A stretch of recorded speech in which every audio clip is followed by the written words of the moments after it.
اعوذ باللہ من الشیطان الرجیم بسم اللہ الرحمن الرحیم الف لام میم اللہ لا الہ الا هو الحی القیوم رب اشرح لی صدری ویسر لی امری واحلل عقدۃ من لسانی یفقہوا قولی صدق اللہ العظیم۔ شروع کرتا ہوں اللہ کے نام سے جو بڑا مہربان نہایت رحم والا ہے۔ الف لام میم، اللہ تعالیٰ وہ ہے جس کے سوا کوئی معبود نہیں، جو زندہ اور سب کا نگہبان ہے۔ سورہ آل عمران مدنی صورت ہے۔ اس کی تمام آیات مختلف اوقات میں ہجرت کے بعد اتری ہیں اور اس کا ابتدائی حصہ یعنی 83 آیات تک عیسائیوں کے وفد نجران کے بارے میں نازل ہوا ہے، جو 9 ہجری میں نبی صلی اللہ علیہ وسلم کی خدمت میں حاضر ہوا تھا۔ عیسائیوں نے آ کر نبی صلی اللہ علیہ وسلم سے اپنے عیسائی عقائد اور اسلام کے بارے میں مذاکرہ مباحثہ کیا، جس کا رد کرتے ہوئے انہیں دعوت مباہلہ بھی دی گئی، جس کی تفصیل آگے آئے گی۔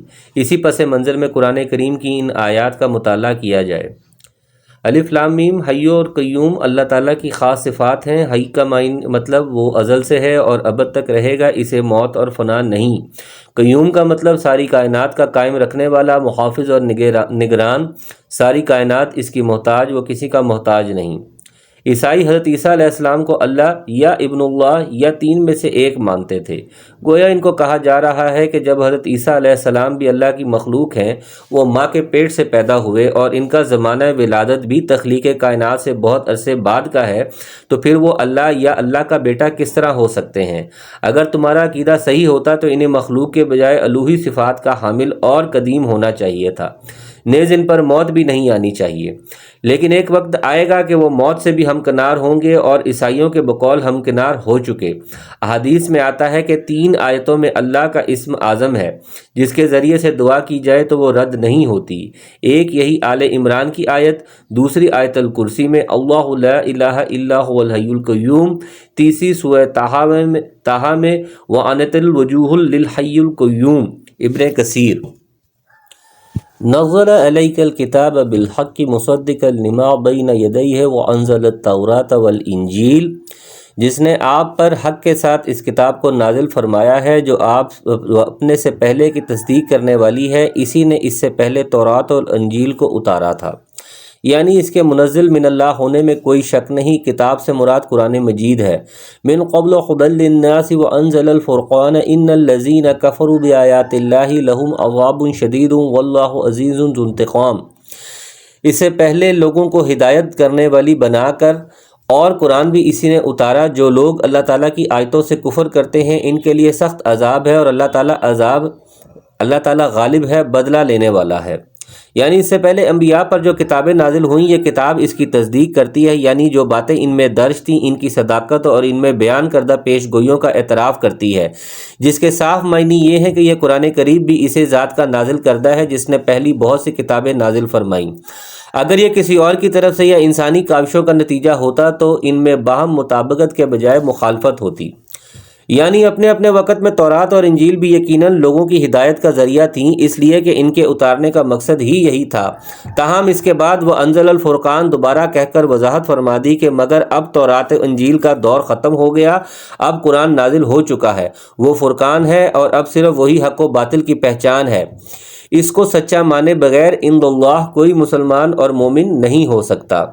ان اللہ لا یخفی علیہ شیء فی الارض ولا فی السماء، یقیناً اللہ تبارک و تعالیٰ پر زمین اور آسمان کی کوئی چیز پوشیدہ نہیں۔ هو الذی یصورکم فی الارحام کیف یشاء لا الہ الا هو العزیز الحکیم، وہ ماں کے پیٹ میں تمہاری صورتیں جس طرح کی چاہتا ہے بناتا ہے، اس کے سوا کوئی معبود برحق نہیں، وہ غالب ہے، حکمت والا ہے۔ خوبصورت یا بدصورت، مذکر یا مؤنث، نیک بخت یا بدبخت، ناقص الخلقت یا تام الخلقت، جب رحم مادر میں یہ سارے تصرفات صرف اللہ تعالیٰ ہی کرنے والا ہے، تو حضرت عیسیٰ علیہ السلام الہ کس طرح ہو سکتے ہیں، جو خود بھی اسی طرح مراحل تخلیق سے گزر کر دنیا میں آئے ہیں، جس کا سلسلہ اللہ نے رحم مادر میں قائم فرمایا۔ والذی انزل علیک الکتاب منہ آیات محکمات ہن ام الکتاب واخری متشابہات، وَأَمَّا الَّذِينَ فِي قُلُوبِهِمْ زَيْغٌ فَيَتَّبِعُونَ مَا تَشَابَهَ مِنْهُ ابْتِغَاءَ الْفِتْنَةِ وَابْتِغَاءَ تَأْوِيلِهِ وَمَا يَعْلَمُ تَأْوِيلَهُ إِلَّا اللَّهُ وَالرَّاسِخُونَ فِي الْعِلْمِ يَقُولُونَ آمَنَّا بِهِ كُلٌّ مِّنْ عِندِ رَبِّنَا وَمَا يَذَّكَّرُ إِلَّا أُولُو الْأَلْبَابِ۔ وہی اللہ تعالیٰ ہے جس نے تجھ پر کتاب اتاری جس میں واضح آیتیں مضبوط آیتیں ہیں جو اصل کتاب ہیں، اور بعض متشابہ آیات ہیں، پس جن کے دلوں میں کجی ہے وہ تو اس کی متشابہ آیات کے پیچھے لگ جاتے ہیں فتنے کی طلب اور ان کی مراد کی جستجو کے لیے، حالانکہ ان کے حقیقی مراد کو سوائے اللہ تعالیٰ کے کوئی نہیں جانتا۔ اور پختہ اور مضبوط علم والے یہی کہتے ہیں کہ ہم تو ان پر ایمان لا چکے ہیں، یہ ہمارے رب کی طرف سے ہے، اور نصیحت تو صرف عقل مند حاصل کرتے ہیں۔ محکمات سے مراد وہ آیات ہیں جن میں اوامر و نواہی، احکام و مسائل اور قصص و حکایات ہیں، جن کا مفہوم واضح اور اٹل ہے اور ان کے سمجھنے میں کسی کو اشکال پیش نہیں آتا۔ اس کے برعکس آیات متشابہات ہیں، مثلا اللہ کی ہستی، قضاء و قدر کے مسائل، جنت و دوزخ، ملائکہ وغیرہ، یعنی ماورائے عقل و حقائق جن کی حقیقت سمجھنے سے عقل انسانی قاصر ہو، یا ان میں ایسی تعویل کی گنجائش ہو، یا کم از کم ایسا ابہام ہو جس سے عوام کو گمراہی میں ڈالنا ممکن ہو۔ اس لیے آگے کہا جا رہا ہے کہ جن کے دلوں میں کجی ہوتی ہے وہ آیات متشابہات کے پیچھے پڑے رہتے ہیں اور ان کے ذریعے سے فتنہ برپا کرتے ہیں، جیسے عیسائی ہیں۔ قرآن نے حضرت عیسیٰ علیہ السلام کو عبداللہ اور نبی کہا ہے، یہ واضح اور محکم بات ہے، لیکن عیسائی اسے چھوڑ کر قرآن کریم میں حضرت عیسیٰ علیہ السلام کو روح اللہ اور کلمۃ اللہ جو کہا گیا ہے، اس سے اپنے گمراہ کن عقائد پر غلط استدلال کرتے ہیں۔ یہی حال اہل بدعت کا ہے۔ قرآن کے واضح عقائد کے برعکس اہل بدعت نے جو غلط عقائد گھڑ رکھے وہ انہی متشابہات کو بنیاد بناتے ہیں، اور بسا اوقات محکمات کو بھی اپنے فلسفیانہ استدلال کے گورکھ دھندے سے متشابہات بنا دیتے ہیں، اعاذنا اللہ منہ۔ ان کے برعکس صحیح العقیدہ مسلمان محکمات پر عمل کرتے ہیں، متشابہات کے مفہوم کو بھی اگر اس میں اشتباہ ہو محکمات کی روشنی میں سمجھنے کی کوشش کرتے ہیں، کیونکہ قرآن نے انہی کو اصل کتاب قرار دیا ہے جس سے وہ فتنہ سے بھی محفوظ رہتا ہے اور عقائد کی گمراہی سے بھی۔ جعلنا اللہ منہ۔ تعویل کے ایک معنی تو ہیں کسی چیز کی اصل حقیقت، اس معنی کے اعتبار سے الا اللہ پر وقف ضروری ہے، کیونکہ ہر چیز کی اصل حقیقت واضح طور پر صرف اللہ تعالیٰ ہی جانتا ہے۔ تعویل کے دوسرے معنی ہیں کسی چیز کی تفسیر و تعبیر اور بیان و توضیح، اس اعتبار سے الا اللہ پر وقف کے بجائے اور واثقون فی العلم پر بھی وقف کیا جا سکتا ہے، کیونکہ مضبوط علم والے بھی صحیح تفسیر و توضیح کا علم رکھتے ہیں۔ تعویل کے یہ دونوں معنی قرآن کریم کے استعمال سے ثابت ہیں۔ ربنا لا تزغ قلوبنا بعد إذ هديتنا وهب لنا من لدنك رحمة إنك أنت الوهاب۔ اے ہمارے رب، ہمیں ہدایت دینے کے بعد ہمارے دل ٹیڑھے نہ کر دیجیے اور ہمیں اپنے پاس سے رحمت عطا فرما دیجیے، یقیناً آپ ہی بہت بڑی عطا کرنے والے ہیں۔ ربنا انک جامع الناس لیوم لا ریب فیہ ان اللہ لا یخلف المیعاد۔ اے ہمارے رب، آپ یقیناً لوگوں کو ایک دن جمع کرنے والے ہیں جس کے آنے میں کوئی شک نہیں، یقیناً اللہ تعالیٰ وعدہ خلافی نہیں فرماتے۔ ان الذین کفروا لن تغنی عنہم اموالہم ولا اولادہم من اللہ شیئا واولئک هم وقود النار۔ کافروں کو ان کے مال اور ان کی اولاد اللہ تعالیٰ کے عذاب سے چھڑانے میں کچھ کام نہ آئیں گے، یہ تو جہنم کا ایندھن ہی بنیں گے۔ کذاب آل فرعون والذین من قبلہم کذبوا بآیاتنا فأخذہم اللہ بذنوبہم واللہ شدید العقاب۔ جیسا آل فرعون کا حال ہوا اور ان کا جو ان سے پہلے بھی تھے، انہوں نے ہماری آیات کو جھٹلایا، پھر اللہ تعالیٰ نے بھی ان کے گناہوں پر پکڑ لیا، اور اللہ تعالیٰ سخت عذاب فرمانے والے ہیں۔ قل للذین کفروا ستغلبون وتحشرون الی جہنم وبئس المہاد۔ کافروں سے کہہ دیجئے کہ تم عنقریب مغلوب کیے جاؤ گے اور جہنم کی طرف جمع کیے جاؤ گے، اور وہ برا ٹھکانہ ہے۔ یہاں کافروں سے مراد یہود ہے، اور یہ پیشن گوئی جلد ہی پوری ہو گئی۔ چنانچہ بنو قینقاع اور بنو نذیر جلا وطن کیے گئے، بنو قریظہ قتل کیے گئے، پھر خیبر فتح ہو گیا اور تمام یہود پر جزیہ عائد کر دیا گیا۔ قد کان لکم آیۃ فی فئتین تقاتل فی سبیل اللہ واخری کافرۃ یرونہم مثلیہم رأی العین واللہ یؤید بنصرہ من یشاء ان فی ذلک لعبرۃ لأولی الابصار۔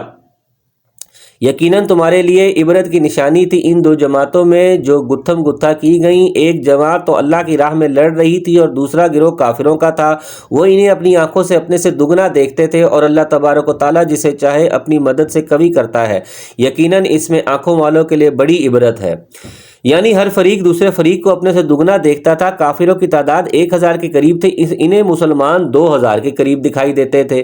مقصد اس سے ان کے دلوں میں مسلمانوں کی دھاک بٹھانا تھا، اور مسلمانوں کی تعداد 300 سے کچھ اوپر یا 313 تھی، انہیں کافر 600 اور 700 کے درمیان نظر آتے تھے، درا حالانکہ ان کی اصل تعداد 1000 کے قریب 3 گنا تھی۔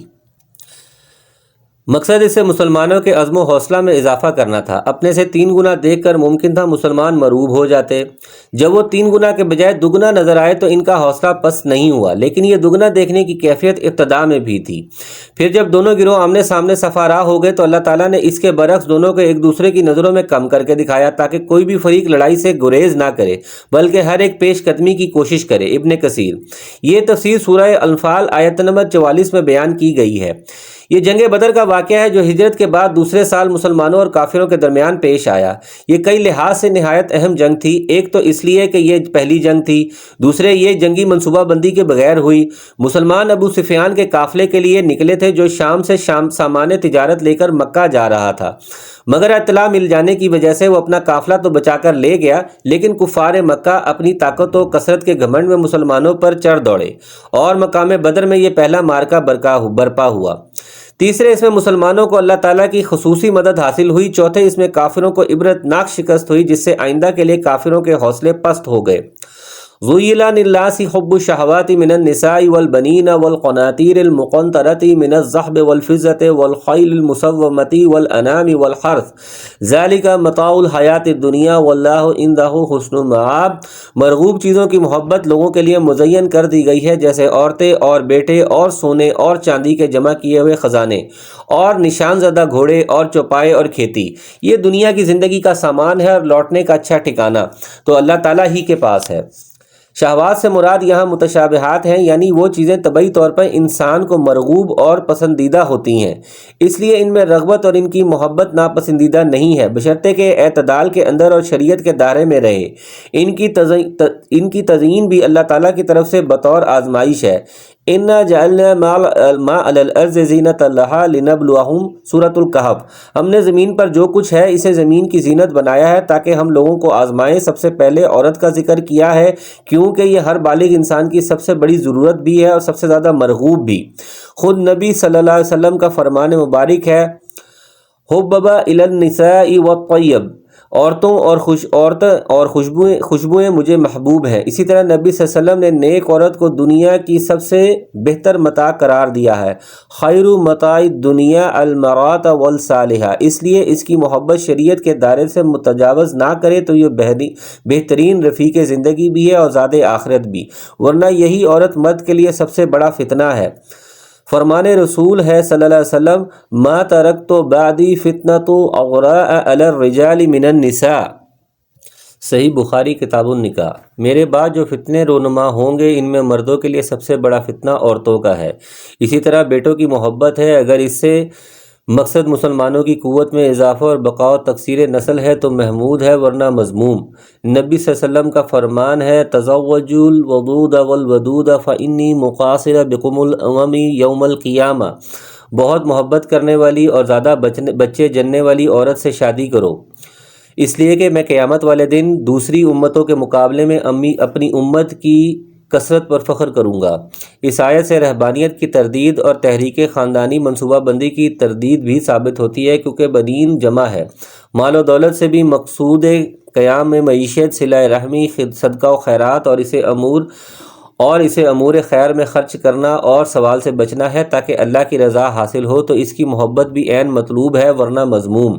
گھوڑوں سے مقصد جہاد کی تیاری، دیگر جانوروں سے کھیتی باڑی اور بار برداری کا کام لینا اور زمین سے اس کی پیداوار حاصل کرنا ہو تو یہ سب پسندیدہ ہیں، اور اگر مقصود محض دنیا کمانا اور پھر اس پر فخر و غرور کا اظہار کرنا اور یاد الہی سے غافل ہو کر عیش و عشرت سے زندگی گزارنا ہے تو یہ سب چیزیں محض مفید چیزیں اس کے لیے وبال جان ثابت ہوں گی۔ قناطیر قنطارن خزانہ کی جمع ہے، مراد ہے خزانے، یعنی سونے چاندی اور مال و دولت کی فراوانی اور کثرت۔ المسومہ، وہ گھوڑے جو چراگاہ میں چرنے کے لیے چھوڑے گئے ہیں یا جہاد کے لیے تیار کیے گئے ہیں، یا نشان زدہ جن پر امتیاز کے لیے کوئی نشان یا نمبر لگا دیا گیا ہے۔ فتح القدیر۔ قل أنبئكم بخير من ذلكم للذين اتقوا عند ربهم جنات تجري من تحتها الأنهار خالدين فيها وأزواج مطهرة ورضوان من الله والله بصير بالعباد۔ آپ کہہ دیجئے کیا میں تمہیں اس سے بہت سی بہتر چیزیں نہ بتاؤں؟ تقوی والوں کے لیے ان کے رب تعالیٰ کے پاس جنتیں ہیں جن کے نیچے نہریں بہہ رہی ہیں، جن میں وہ ہمیشہ ہمیش رہیں گے، اور پاکیزہ بیویاں، اور اللہ تعالیٰ کی رضامندی ہے۔ سب بندے اللہ تعالیٰ کی نگاہ میں ہیں۔ اس آیت میں اہل ایمان کو بتلایا جا رہا ہے کہ دنیا کی مذکورہ چیزوں میں ہی مت کھو جانا، بلکہ ان سے بہتر تو وہ زندگی اور اس کی نعمتیں ہیں جو رب کے پاس ہیں، جن کے مستحق اہل تقوی ہی ہوں گے۔ اس لیے تم تقوی اختیار کرو۔ اگر یہ تمہارے اندر پیدا ہو گیا تو یقیناً تم دنیا اور دین کی بھلائیاں اپنے دامن میں سمیٹ لو گے۔ پاکیزہ یعنی وہ دنیاوی میل کچیل، حیض و نفاس اور دیگر آلودگیوں سے پاک ہوں گی اور پاک دامن ہوں گی۔ اسی سے اگلی دو آیات میں اہل تقوی کی صفات کا تذکرہ ہے۔ الذین یقولون ربنا اننا آمنا فاغفر لنا ذنوبنا وقنا عذاب النار، جو کہتے ہیں کہ اے ہمارے رب، ہم ایمان لا چکے، اس لیے ہمارے گناہ معاف فرما اور ہمیں آگ کے عذاب سے بچا۔ الصابرین والصادقین والقانتین والمنفقین والمستغفرین بالاسحار، جو صبر کرنے والے اور سچ بولنے والے اور فرما برداری کرنے والے اور اللہ کی راہ میں خرچ کرنے والے اور پچھلی رات کو بخشش مانگنے والے ہیں۔ شہد اللہ انہ لا الہ الا هو والملائکۃ واولو العلم قائما بالقسط لا الہ الا هو العزیز الحکیم۔ اللہ تبارک و تعالی، فرشتے اور اہل علم اس بات کی گواہی دیتے ہیں کہ اللہ کے سوا کوئی معبود نہیں، اور وہ عدل کو قائم رکھنے والا ہے۔ اس غالب اور حکمت والے کے سوا کوئی عبادت کے لائق نہیں ہے۔ شہادت کے معنی بیان کرنے اور آگاہ کرنے کے ہیں، یعنی اللہ تعالیٰ نے جو کچھ پیدا کیا اور بیان کیا، اس کے ذریعے سے اس نے اپنی وحدانیت کی طرف ہماری رہنمائی فرمائی۔ فرشتے اور اہل علم بھی اس کی توحید کی گواہی دیتے ہیں۔ اس میں اہل علم کی بڑی فضیلت اور عظمت ہے کہ اللہ تعالیٰ نے اپنے اور فرشتوں کے ناموں کے ساتھ ان کا تذکرہ فرمایا ہے، تاہم اس سے مراد صرف وہ اہل علم ہے جو کتاب و سنت کے علم سے بہرہ ہیں۔ ان الدین عند اللہ الاسلام، بے شک اللہ تعالیٰ کے نزدیک دین اسلام ہی ہے۔ اسلام وہی دین ہے جس کی دعوت و تعلیم ہر پیغمبر اپنے اپنے دور میں دیتے رہے ہیں، اور اب اس کی کامل ترین شکل وہ ہے جسے نبی و آخر الزمان حضرت محمد مصطفیٰ صلی اللہ علیہ وسلم نے دنیا کے سامنے پیش کیا، جس میں توحید و رسالت اور آخرت پر اس طرح یقین و ایمان رکھنا ہے جس طرح نبی صلی اللہ علیہ وسلم نے فرمایا ہے۔ اب محض یہ عقیدہ رکھ لینا کہ اللہ ایک ہے یا کچھ اچھے اعمال کر لینا، یہ اسلام نہیں، نہ اس سے نجات آخرت ہی ملے گی۔ ایمان و اسلام اور دین یہ ہے کہ اللہ کو ایک مانا جائے اور صرف اسی ایک معبود کی عبادت کی جائے۔ محمد رسول اللہ صلی اللہ علیہ وسلم سمیت تمام انبیاء پر ایمان لایا جائے، اور نبی صلی اللہ علیہ وسلم کی ذات پر رسالت کا خاتمہ تسلیم کیا جائے، اور ایمانیات کے ساتھ ساتھ وہ عقائد و اعمال اختیار کیے جائیں جو قرآن کریم میں یا حدیث رسول صلی اللہ علیہ وسلم میں بیان کیے گئے ہیں۔ اب اس دین اسلام کے سوا کوئی اور دین عند اللہ قبول نہیں ہوگا۔ وَمَن يَتَّبِعْ غَيْرَ الْإِسْلَامِ دِينًا فَلَن يُقْبَلَ مِنْهُ وَهُوَ فِي الْآخِرَةِ مِنَ الْخَاسِرِينَ۔ آل عمران۔ نبی صلی اللہ علیہ وسلم کی رسالت پوری انسانیت کے لیے ہے۔ قُلْ يَا أَيُّهَا النَّاسُ إِنِّي رَسُولُ اللَّهِ إِلَيْكُمْ جَمِيعًا۔ الأعراف۔ کہہ دیجئے اے لوگوں، میں تم سب کی طرف اللہ کا رسول ہوں۔ تبارک الذی نزل الفرقان علی عبدہ لیکون للعالمین نذیرا۔ الفرقان۔ برکتوں والی ہے وہ ذات جس نے اپنے بندے پر فرقان نازل کیا تاکہ وہ جہانوں کا ڈرانے والا ہو۔ اور حدیث میں ہے، نبی صلی اللہ علیہ وسلم نے فرمایا، قسم ہے اس ذات کی جس کے ہاتھ میں میری جان ہے، جو یہودی یا نصرانی مجھ پر ایمان لائے بغیر فوت ہو گیا وہ جہنمی ہے۔ صحیح مسلم۔ مزید فرمایا، بعثت الی الاحمر والاسود، میں احمر و اسود یعنی تمام انسانوں کے لیے نبی بنا کر بھیجا گیا ہوں۔ اس لیے آپ صلی اللہ علیہ وسلم نے اپنے وقت کے تمام سلاطین اور بادشاہوں کو خطوط تحریر فرمائے جن میں اسلام قبول کرنے کی دعوت دی۔ وَمَا اخْتَلَفَ الَّذِينَ أُوتُوا الْكِتَابَ إِلَّا مِن بَعْدِ مَا جَاءَهُمُ الْعِلْمُ بَغْيًا بَيْنَهُمْ وَمَن يَكْفُرُ بِآيَاتِ اللَّهِ فَإِنَّ اللَّهَ سَرِيعُ الْحِسَابِ۔ اور اہل کتاب نے اپنے پاس علم آ جانے کے بعد آپس کی سرکشی اور حسد کی بنا پر ہی اختلاف کیا ہے، اور اللہ تعالیٰ کی آیات کے ساتھ جو بھی کفر کرے اللہ تعالیٰ اس کا جلد حساب لینے والا ہے۔ ان کے اس باہمی اختلاف سے مراد وہ اختلاف ہے جو ایک ہی دین کے ماننے والوں میں آپس میں برپا کر رکھا تھا، مثلا یہود کے باہمی اختلاف اور فرقہ بندیاں، اسی طرح عیسائیوں کے باہمی اختلافات اور فرقہ بندیاں۔ پھر وہ اختلاف بھی مراد ہے جو اہل کتاب کے درمیان آپس میں تھا اور جس کی بنا پر یہودی نصرانیوں کو اور نصرانی یہودیوں کو کہا کرتے کہ تم کس چیز پر نہیں ہو۔ نبوت محمدی صلی اللہ علیہ وسلم اور نبوت عیسیٰ علیہ السلام کے بارے میں اختلاف بھی اسی ضمن میں آتا ہے۔ علاوہ ازیں یہ سارے اختلافات دلائل کی بنیاد پر نہیں تھے، محض حسد اور بغض و عناد کی وجہ سے تھے، یعنی وہ لوگ حق کو جاننے اور پہچاننے کے باوجود محض اپنی خیالی دنیاوی مفاد کے چکر میں غلط بات پر جمے رہتے اور اس کو دین باور کرواتے تھے تاکہ ان کی ناک بھی اونچی رہے اور ان کا عوامی حلقہ ارادت بھی قائم رہے۔ افسوس، آج مسلمان علماء کی ایک بڑی تعداد ٹھیک انہی غلط مقاصد کے لیے ٹھیک اسی غلط ڈگر پر چل رہی ہے۔ ہداہم اللہ و ایانا۔ یہاں ان آیات سے مراد وہ آیات ہیں جو اسلام کے دین الہی ہونے پر دلالت کرتی ہیں۔ وَإِنْ حَاجُّوكَ فَقُلْ أَسْلَمْتُ وَجْهِيَ لِلَّهِ وَمَنِ اتَّبَعَنِي وَقُلْ لِلَّذِينَ أُوتُوا الْكِتَابَ وَالْأُمِّيِّينَ أَأَسْلَمْتُمْ فَإِنْ أَسْلَمُوا فَقَدِ اهْتَدُوا وَإِنْ تَوَلُّوا فَإِنَّمَا عَلَيْكَ الْبَلَاغُ وَاللَّهُ بَصِيرٌ بِالْعِبَادِ۔ پھر بھی اگر یہ آپ سے جھگڑے تو آپ کہہ دیجئے کہ میں اور میرے تابع داروں نے اللہ تعالیٰ کے سامنے اپنا سر تسلیم خم کر دیا ہے، اور اہل کتاب سے ان پڑھ لوگوں سے کہہ دیجئے کہ کیا تم بھی اطاعت کرتے ہو؟ پس اگر یہ بھی تابع دار بن جائیں تو یقیناً ہدایت والے ہیں، اور اگر یہ روگردانی کریں تو آپ پر صرف پہنچا دینا ہے، اور اللہ تعالیٰ اپنے بندوں کو خوب دیکھ بھال رہا ہے۔ ان پڑھ لوگوں سے مراد مشرکین عرب ہے جو اہل کتاب کے مقابلے میں بالعموم ان پڑھ ہی تھے۔ ان الذین یکفرون بآیات اللہ ویقتلون النبیین بغیر حق ویقتلون الذین یأمرون بالقسط من الناس فبشرہم بعذاب علیم۔ جو لوگ اللہ تعالیٰ کی آیات سے کفر کرتے ہیں اور ناحق نبیوں کو قتل کر ڈالتے ہیں، اور جو لوگ عدل و انصاف کی بات کہیں انہیں بھی قتل کر ڈالتے ہیں، تو اے نبی انہیں دردناک عذاب کی خبر دے دیجئے۔ یعنی ان کی سرکشی و بغاوت اس حد تک پہنچ چکی ہے کہ صرف انبیاء کو ہی نہیں، انہوں نے ناحق قتل نہیں کیا بلکہ ان تک کو بھی قتل کر ڈالا جو عدل و انصاف کی بات کرتے تھے، یعنی وہ مومنین مخلصین اور داعیان حق جو امر بالمعروف اور نہی عن المنکر کا فریضہ انجام دیتے تھے۔ انبیاء کے ساتھ ان کا تذکرہ فرما کر اللہ تعالیٰ نے ان کی عظمت و فضیلت بھی واضح فرما دی۔ اولئک الذین حبطت اعمالہم فی الدنیا والآخرہ وما لہم من ناصرین۔ ان کے اعمال دنیا و آخرت میں غارت ہیں اور ان کا کوئی مددگار نہیں۔ الم تر الی الذین اوتوا نصیبا من الکتاب یدعون الی الکتاب اللہ لیحکم بینہم ثم یتولی فریق منہم وہم معرضون۔ کیا آپ نے انہیں نہیں دیکھا جنہیں ایک حصہ کتاب کا دیا گیا اور وہ آپس کے فیصلوں کے لیے اللہ تعالیٰ کی کتاب کی طرف بلائے جاتے ہیں، پھر بھی ایک جماعت ان کی طرف منہ پھیر کر لوٹ جاتی ہے۔ ان اہل کتاب سے مراد مدینے کے وہ یہود ہیں جن کی اکثریت قبول اسلام سے محروم رہی اور وہ اسلام، مسلمانوں اور نبی صلی اللہ علیہ وسلم کے خلاف مکروہ سازشوں میں مصروف رہے، تاں کہ ان کے 2 قبیلے جلا وطن کر دیے گئے اور ایک قبیلہ قتل کر دیا گیا۔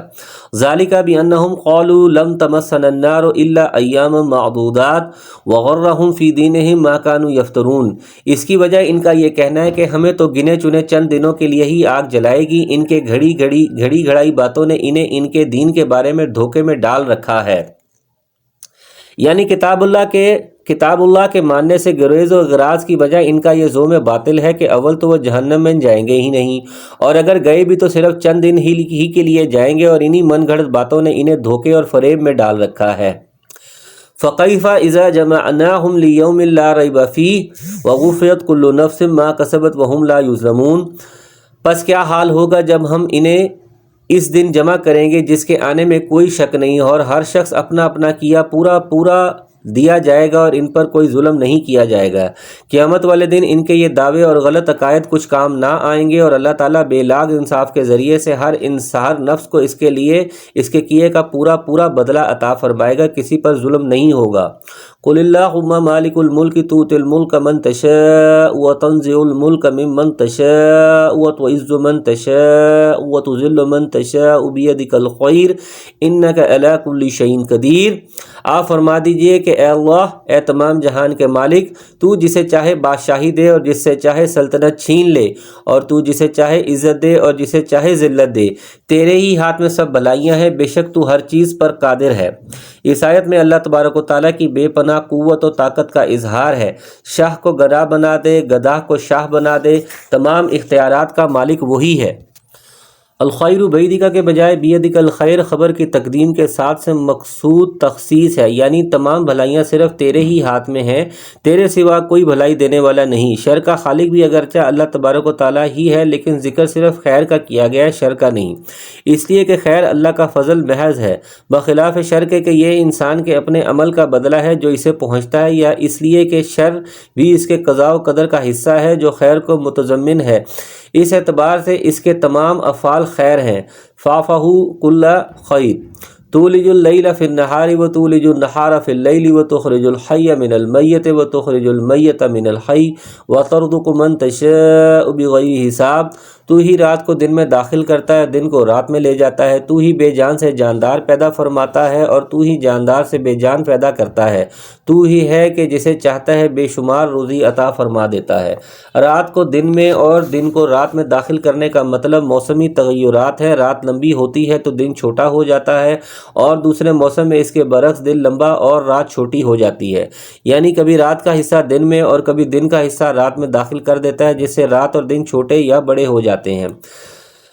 نمبر 2، جیسے نطفہ یعنی کہ مردہ پہلے زندہ انسان سے نکلتا ہے، پھر اس مردہ نطفہ سے انسان، اسی طرح مردہ انڈے سے پہلے مرغی اور پھر زندہ مرغی سے انڈا، مردہ یا کافر سے مومن اور مومن سے کافر پیدا فرماتا ہے۔ بعض روایات میں ہے کہ حضرت معاذ رضی اللہ عنہ نے نبی صلی اللہ علیہ وسلم سے اپنے اوپر قرض کی شکایت کی، تو آپ صلی اللہ علیہ وسلم نے فرمایا کہ تم آیت قل اللہم مالک الملک آل عمران پڑھ کر یہ دعا کرو، رحمن الدنیا والآخرہ ورحیمہما تؤتی من تشاء منہما وتمنع من تشاء وارحمنی رحمتا تغیننی بہا عن رحمت من سوائک اللہم اغننی من الفقر وقضی عن الدین۔ ایک دوسری آیت میں کہ یہ ایسی دعا ہے کہ تم پر احد پہاڑ جتنا قرض بھی ہو تو اللہ تعالیٰ اس کی ادائیگی کا تمہارے لیے انتظام فرما دے گا۔ مجمع الزوائد۔ لا يتخذ المؤمنین الکافرین اولیاء من دون المؤمنین ومن يفعل ذلك فليس من الله في شيء الا ان تتقوا منهم تقاته ويحذركم الله نفسه والى الله المصير۔ مومنوں کو چاہیے کہ ایمان والوں کو چھوڑ کر کافروں کو دوست نہ بنائے، اور جو ایسا کرے گا وہ اللہ تعالیٰ کی کسی حمایت میں نہیں مگر یہ کہ ان کے شر سے کسی طرح بچاؤ مقصود ہو، اور اللہ تعالیٰ خود انہیں اپنی ذات سے ڈرا رہا ہے اور اللہ تعالیٰ ہی کی طرف لوٹ کر جانا ہے۔ اولیاء ولی کی جمع ہے۔ ولی ایسے دوست کو کہتے ہیں جس سے ولی دلی محبت اور خصوصی تعلق ہو، جیسے اللہ تعالیٰ نے اپنے آپ کو اہل ایمان کا ولی قرار دیا۔ اللہ ولی الذین آمنوا البقرہ، یعنی اللہ اہل ایمان کا ولی ہے، مطلب یہ ہوا کہ اللہ ایمان کو ایک دوسرے سے محبت اور خصوصی تعلق ہے اور وہ آپس میں ایک دوسرے کے ولی دوست ہیں۔ اللہ تعالیٰ نے یہاں اہل ایمان کو اس بات سے سختی کے ساتھ منع فرمایا کہ وہ کافروں کو اپنا دوست مت بنائیں، کیونکہ کافر اللہ کے بھی دشمن ہیں اور اہل ایمان کے بھی دشمن ہیں، تو پھر ان کو دوست بنانے کا جواز کس طرح حاصل ہو سکتا ہے؟ اس لیے اللہ تعالیٰ نے اس مضمون کو قرآن کریم میں کئی جگہ بڑی وضاحت اور صراحت کے ساتھ بیان فرمایا ہے، تاکہ اہل ایمان کافروں کی موالات، دوستی اور ان سے خصوصی تعلق قائم کرنے سے گریز فرمائیں۔ البتہ حسب ضرورت و مصلحت ان سے صلح و معاہدہ بھی ہو سکتا ہے اور تجارتی لین دین بھی۔ اسی طرح جو کافر مسلمانوں کے دشمن نہ ہو، ان سے حسن سلوک اور مدارات کا معاملہ بھی جائز ہے، جس کی تفصیل سورہ ممتحنہ میں ہے، کیونکہ یہ سارے معاملات، موالات، دوستی و محبت سے مختلف ہیں۔ قُلْ إِن تُخْفُوا مَا فِي صُدُورِكُمْ أَوْ تُبْدُوهُ يَعْلَمُهُ اللَّهُ وَيَعْلَمُ مَا فِي السَّمَاوَاتِ وَمَا فِي الْأَرْضِ وَاللَّهُ عَلَى كُلِّ شَيْءٍ قَدِيرٌ۔ کہہ دیجئے کہ خواہ تم اپنے سینوں کی باتیں چھپاؤ خواہ ظاہر کرو، اللہ تبارک و تعالیٰ بہرحال جانتا ہے۔ آسمانوں اور زمین میں جو کچھ ہے سب اسے معلوم ہے، اور اللہ تعالیٰ ہر چیز پر قادر ہے۔ یوم تجد کل نفس ما عملت من خیر محضرا وما عملت من سوء تودوا لو ان بینها وبینه امدا بعیدا او یحذرکم اللہ نفسہ واللہ رؤوف بالعباد۔ جس دن ہر نفس شخص اپنی کی ہوئی نیکیوں کو اور اپنی کی ہوئی برائیوں کو موجود پا لے گا، آرزو کرے گا کہ کاش اس کے اور برائیوں کے درمیان بہت ہی دوری ہوتی۔ اللہ تعالیٰ تمہیں اپنی ذات سے ڈرا رہا ہے اور اللہ تعالیٰ اپنے بندوں پر بہت ہی مہربان ہے۔ قل ان کنتم تحبون اللہ فاتبعونی یحببکم اللہ ویغفر لکم ذنوبکم واللہ غفور رحیم۔ فرما دیجئے اگر تم اللہ تعالیٰ سے محبت رکھتے ہو تو میری تابعداری کرو، خود اللہ تعالیٰ تم سے محبت فرمائے گا اور تمہارے گناہ معاف فرما دے گا۔ اللہ تعالیٰ بڑا بخشنے والا اور مہربان ہے۔ یہود و نصارہ دونوں کا دعویٰ تھا کہ ہمیں اللہ سے اور اللہ تعالیٰ کو ہم سے محبت ہے۔ بالخصوص عیسائیوں نے حضرت عیسیٰ و مریم علیہم السلام کی تعظیم و محبت میں جو اتنا غلو کیا کہ انہیں درجہ الوہیت پر فائز کر دیا۔ اس کی بابت بھی ان کا خیال تھا کہ ہم اس طرح اللہ کا قرب اور اس کی رضا و محبت چاہتے ہیں۔ اللہ تعالیٰ نے فرمایا کہ ان کے دعووں اور خود ساختہ طریقوں سے اللہ کی محبت اور اس کی رضا حاصل نہیں ہو سکتی۔ اس کا تو صرف ایک ہی طریقہ ہے کہ میرے آخری پیغمبر پر ایمان لاؤ اور اس کا اتباع کرو۔ اس آیت نے تمام دعوے داران محبت کے لیے ایک کسوٹی اور معیار مہیا فرما دیا کہ محبت الہی کا طالب اگر اتباع محمد صلی اللہ علیہ وسلم کے ذریعے سے یہ مقصد حاصل کرنا چاہتا ہے تو پھر وہ یقیناً کامیاب ہے اور اپنے دعوے میں سچا ہے، ورنہ وہ جھوٹا بھی ہے اور مقصد کے حصول میں ناکام بھی رہے گا۔ نبی صلی اللہ علیہ وسلم کا بھی فرمان ہے من عمل عملا لیس علیہ امرنا فہو رد، متفق علیہ۔ جس نے ایسا کام کیا جس پر ہمارا معاملہ نہیں یعنی ہمارے بتلائے ہوئے طریقے سے مختلف ہے تو وہ مسترد ہے۔